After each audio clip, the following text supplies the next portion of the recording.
Hello, Brenda. How are you doing today?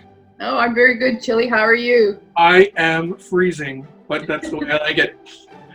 So, thank you for doing this interview. We want to just help people out over the holiday season, and I couldn't think of a better company or business to do that than Silent Heroes. So, I'd just like you to take a second and introduce yourself. Well, hi, everybody. My name is Brenda Davey, and I'm owner and operator of Silent Heroes, a caregiver coaching service for family caregivers. That's awesome. That's awesome. Hey, Brenda, do you mind if I ask you a few questions? No, go for it, Chili. Okay, great. Question one. Brenda, would you tell us a little about your company, Silent Heroes, and what you do? What is the main focus of your company? Well, like I said earlier, my business is for family caregivers who are supporting or caring for someone who has like a disability or a medical condition. And one of the things that I do is to just support the caregiver where they are at, because they're the expert in their own lives. And why the reason I call the company Silent Heroes was because that's what caregivers are. They're those silent heroes who often go unacknowledged and unrecognized. And I think it's important that they are recognized because they do so much behind the scenes for their loved ones. And so that's why the name Silent Heroes, and that's what my business is about. That's so awesome. That's such a great thing.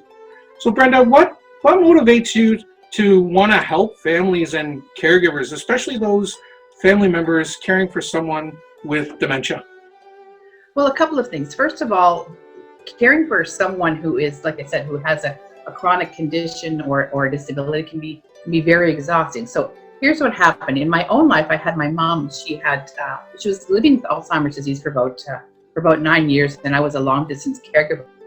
And having to just go through some of the very first, like, I wish I had known about power of attorney. I wish I know a lot of these things. So the fact that I have the caregiver lived experience, I feel that I can really help other people, just kind of like navigate this, the caregiving journey. It doesn't matter where they are, whether they're at the beginning, if they are in the, in the middle of their journey, or even coming to an end and having to make decisions.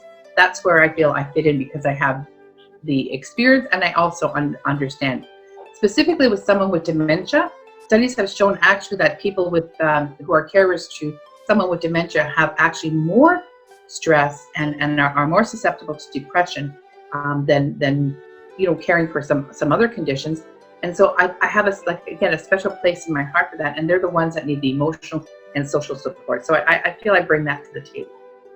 That's amazing. Like, your story is amazing, and it's so good that you had the strength to care for your mom and get through those tough times. And you know what? I think you have a great insight on being able to help others, and I think a lot of people could really use help, especially at this time of year. Going into the Christmas season, it must be really tough on people just to do stuff. Like,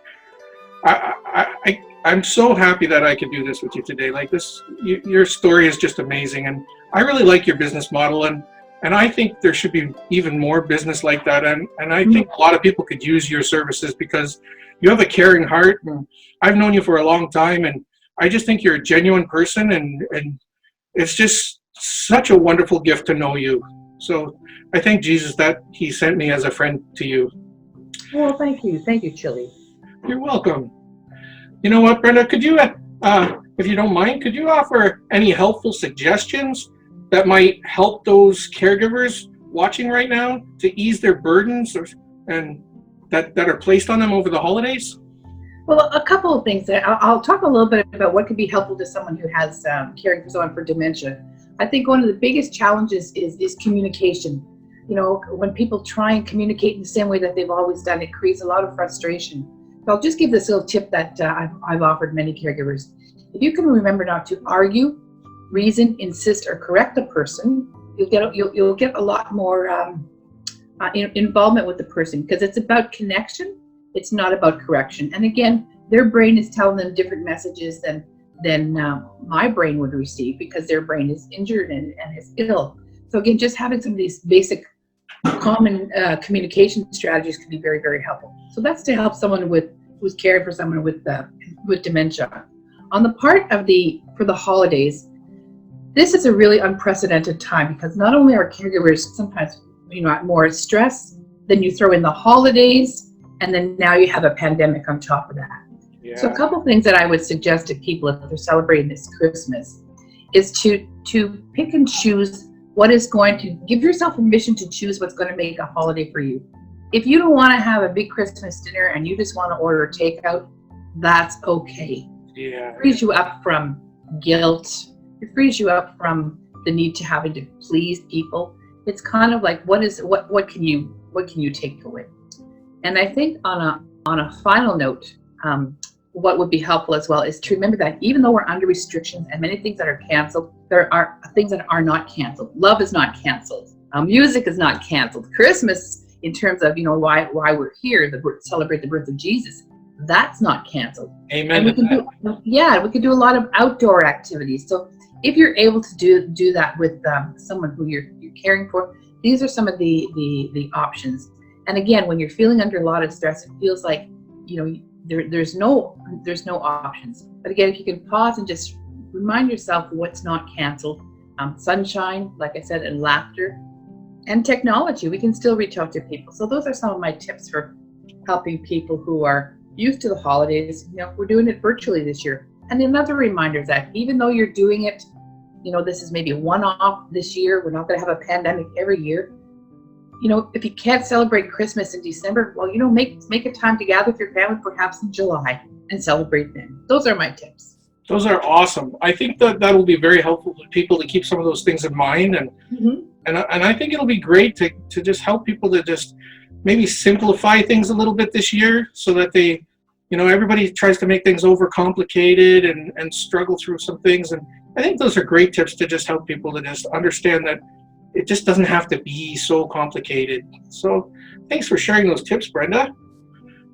One last thing, really. Could you offer, Brenda, any small word of encouragement for those families out there who are struggling this Christmas?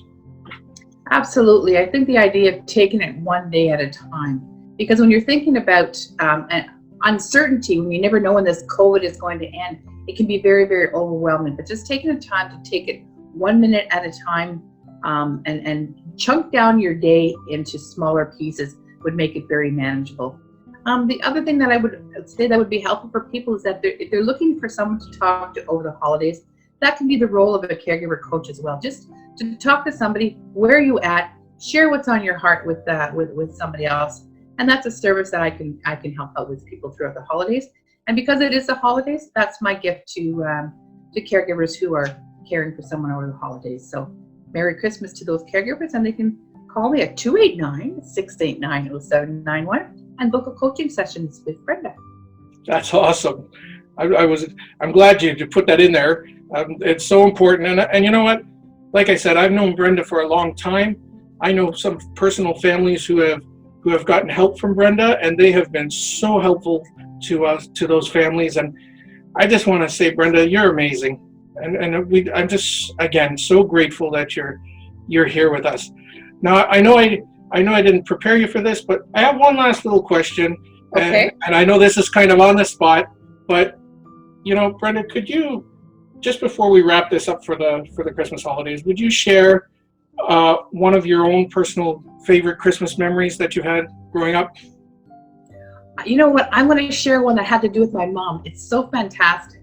Oh, there was one Christmas we went over to my brother's for Christmas. We brought all the Christmas presents over, and my mom opened up all her presents, and she was just thrilled to death about having all of these things. And she kept saying, "Oh, it's all mine." It was like watching somebody open their Christmas gift for the very first time. So as we're leaving my brother's place, I pack up all her Christmas gifts. And before she's in the house, I put them under her own Christmas tree at home. So when she comes in, she sees all these Christmas gifts. And because of her dementia, she says, "Oh no, I can't believe that we forgot all the Christmas gifts here." And I said, "Mom, we didn't. I'll tell you what, those are all yours." And here she goes, "Oh, mine?" And I got to see her face full of cheer, opening the presents all over again. She goes, "Who gave me this?"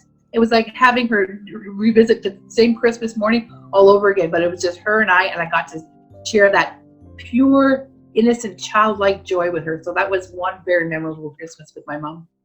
Wow, that's awesome. Thank you for sharing. I know it's a little personal, but thank you for sharing that little personal special memory that we can all know, just to help to know you better and just know who you are. That's amazing. Well, Brenda, I'm gonna not take any more of your time. I know you're busy working, and I know you've got a lot of people to help just from now till Christmas. So I just want to say thank you ever so much for being a part of this and taking time to share this with LOL Puppets. And just, we are really happy to know you, and we wish you and your family a very, very Merry Christmas, and all the families out there, we wish them a very Merry Christmas. Well, thank you, Chili. Thank you, Chili, and do say hello to your cousin Frosty for me. Take good care.